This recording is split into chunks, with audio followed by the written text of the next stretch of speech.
Así fue como Nayib Bukele dejó callado a periodista del BBC. Vale la pena verlo de nuevo. Durante esta conferencia de prensa, el mandatario responde al periodista del BBC y aprovecha la ocasión para cuestionarlo sobre las críticas que ese medio ha lanzado en contra de su gobierno. Bienvenidos a Alfa Producciones. Si te gustaría saber más de esta información, te invito a que te quedes viendo. Pero antes, dale me gusta y suscríbete, activando las notificaciones para no perderte de ninguna noticia. Esta conferencia de prensa fue realizada el día de las votaciones. En este video escucharemos la respuesta del mandatario, para el cual utilizó ejemplos de países como Reino Unido, Estados Unidos, Francia y muchos otros. Algunos de los países incluso ya fueron críticos de su gobierno. El tema que muchos medios de comunicación y organizaciones internacionales utilizan es el arresto de personas inocentes a causa del régimen de excepción. En este video, Bukele responde acerca de este tema de una manera muy cierta y vale la pena verlo. Vamos a iniciar con las preguntas de el periodista del BBC. Buenas tardes, señor presidente. Una pregunta en inglés. Sí, claro, en inglés no hay problema. Thank you. I don't think anybody could suggest that you haven't changed the face of security in El Salvador over the past 5 years. My question is really about where things go forward from here, and specifically in terms of the thousands who are believed by human rights organisations to have no discernible link to gang crime, who have been swept up in the dragnet of arrests. Specifically, I've got a case that I've been looking at of a young man called Jose Mata Alvarado, and I can pass obviously on all the details to your team. His mother was bringing food to the prison where he was at. It turns out he'd been moved to the Secot some weeks, months in fact, earlier, while she was faithfully bringing food to the prison. Seems like he's completely lost in the system, and there are 2 órdenes de liberación in his name, one as recently as June last year, and yet he's simply not been released, even though the 20 days is obviously now 6 months ago, by which time he should have been out. I'm wondering if your intention is to sort of work on the legal side of things, assuming you win today and that you are president for the next 5 years, to start unpicking those sorts of problems and errors in the state of exception. And secondly, if you also plan to only serve 1 more term from here, and if you don't plan to lift term limits altogether. Thank you. Well, it's important to say that every police in the world, because I find this somewhat amusing when they say, oh, but you know, in El Salvador, they arrest people and some of the arrested are innocent. And I'm a little baffled because I wonder if in the UK, all of the arrests are of guilty people, or your police sometimes arrest innocent people.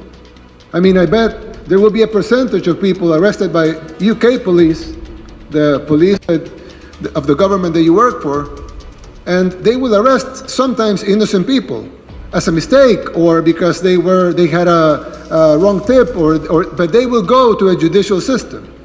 If there were no arrest of innocents if there was one police in the world, one police force, UK, Spain, France, you name it, any country, the US, Canada, any police force that has 0% of margin of error, they only arrest guilty people. Why will you need prosecutors or defense or a justice system? You won't need that because the police is perfect in your country. So every country in the world will have an imperfect police. Now, it is different when you have in countries that promote ethnic cleansing, for example, or they arrest political opponents, or they arrest a minority. But in our case, all of the arrests are made to end the bloodshed that we lived for decades, and we have ended it. Now, did our police made a couple of mistakes? Of course they did. That's why our judicial system has been freed innocent people, and they will free every innocent people that the police has wrongly arrested. And we have already freed 7,000 people. Now, I would assume that the criticism may come from an hypothetical country that doesn't have any arrest of innocents. But I'm sure that in the UK they do plenty arrest of innocent people, and then they are proven innocent in court. But sometimes, and we have seen a lot of cases in the US, in the UK, in Europe, that they find them that they're innocent 20, 30 years after being convicted because they found some DNA evidence. So what does that mean? That means that you shouldn't arrest criminals? No, it means that police made a mistake and some retributions have to be made to the people that have been arrested wrongfully. But we don't think, we think it's weird, or we're baffled by the criticism of something that you well know that any police in the world would make, which is a small percentage of innocent people getting in the net. One point on that, of course, yes, though, is that 75,000 people in the space of a year isn't regularly arrested by police anywhere else in the world, and that this is a unique situation with unique powers given to the security forces to make arrests on site according to criteria deemed by them. Yes, of course, because you don't live in the world murder capital. So when you don't live in the world murder capital, it's because you don't have enough murderers to fill a prison like ours. Because the difference is that in the UK is not the world murder capital. El Salvador was, by your own accounts, the world murder capital. So if we have the world murder capital, the most dangerous place in the world, the place in the world with the most murders, why is that? Because we have the place in the world with the biggest amount of murderers. So of course, you cannot arrest 70,000 people because you don't have 70,000 murderers, because you're not the murder capital of the world. But we did have 70,000 murderers, and that's just a number that coincidentally is the number that we arrested. Every study made by the World Bank, by the NGOs, by the experts, way before our government, established that there were at least 70,000 gang members and 500,000 collaborators. That was established not by our government, but by NGOs, by the experts in the topic. They always said El Salvador has at least 70,000 gang members and 500,000 collaborators. So you would expect that to end that, you would need to arrest 570,000 people. But of course, we want to be careful and don't arrest the lady that probably helped because she thought that she needed to help because her life was in danger.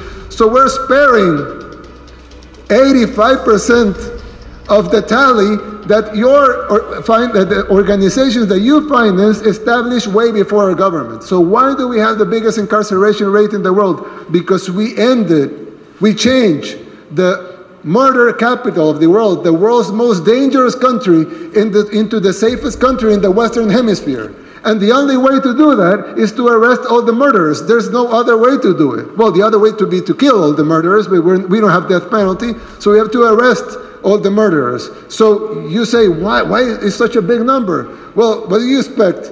That we arrest 100 people and we leave 69,900 gang members in the streets and suddenly the murder rate will drop? Or do you expect that because we're Salvadorans or something, because we're second-class citizens or something, we have to die? They have to kill our families, they have to kill our children, because your liberal ideas of what a democracy should be have to be respected, and since we're not using your recipe, then we have to be killed, we have to let our children be killed, we have to let the bloodshed to go on for 50 years because of imported policies from your countries, because your countries had lecturers in the 80s, the war. You had a fight with the Soviet Union, had nothing to do with us. What did you do? You financed El Salvador to fight a war between us, between brothers. And we killed each other, and 85,000 Salvadorans died. After that, 1 million displaced. They went to the US, into ghettos. They formed the gangs, then they deport the gangs. Gangs come here. You send us another recipe. Law to don't arrest minors. Okay, but all the gang members were minors at the time. So gangs grew, And then they terrorized the country. They started killing people, and we became the murder capital of the world. Nobody could solve it. We took the recipes from the OAS, we took the recipes from the UN, we took the recipes from the European Union, we took the recipes from the United States. None of the recipes worked. More bloodshed, more people were dying. So what do? Okay, we do something and we save people. And now we're the safest country in the Western Hemisphere. But suddenly something's bad. Oh, but you shouldn't do that. You should do what I think you should do. Why? Not only we have the right to do what we think is right, and what the Salvadoran people are gonna decide whether or not they want this day in free elections, but also we've proven it works. And you haven't proven that your system works in our country. Might work in yours, I don't know, but it doesn't work in ours. It's like I told one time a member of the European Union, I know you Brexited that, but I told a member of the European Union, you take your best government, choose your best government. I don't know what's the best government in Europe, but you choose your best government. Same people, same talent, same experts, same will to do things the right way. You take your best government and you put him to govern Afghanistan and tell them, okay, you govern Afghanistan the same way you govern this European country. You'll be dead in a week because you cannot govern Afghanistan like you govern Europe. So stop trying to make us use your recipes because they don't work here. You have your own system. We don't tell you that you shouldn't have a monarchy.